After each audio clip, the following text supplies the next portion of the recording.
Assalamualaikum dan salam sejahtera. Saya Muhammad Syamil Hafiz bin Syarah Anwar, bersekolah di Sekolah Kebangsaan Sungai Dua, Batu Bos, Pulau Pinang. Kod sekolah ialah PBA 2024. Saya berumur 12 tahun. Saya telah membaca buku bertajuk Pak Pandir yang dikarang oleh pasukan editorial Mind to Mind dan diterbitkan oleh Messing Press and Publication Sendirian Berhad.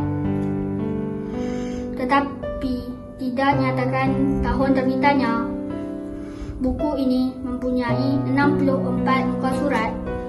Buku ini menghimpunkan 4 kisah tentang Pak Pandir, iaitu seorang watak rakyat yang terkenal dengan sifatnya yang lurus bendul, naif dan kadang-kala pelik dalam menyelesaikan masalah harian.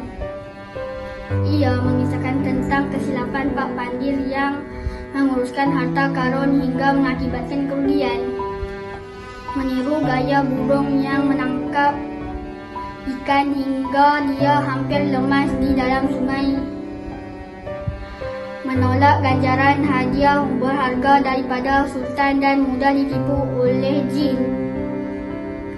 Apa yang saya dapat belajar daripada buku ini ialah tentang kepentingan untuk kita berfikir dengan cara bijaksana sebelum bertindak dan tidak terburu-buru dalam melakukan sesuatu perkara. Sekian, terima kasih.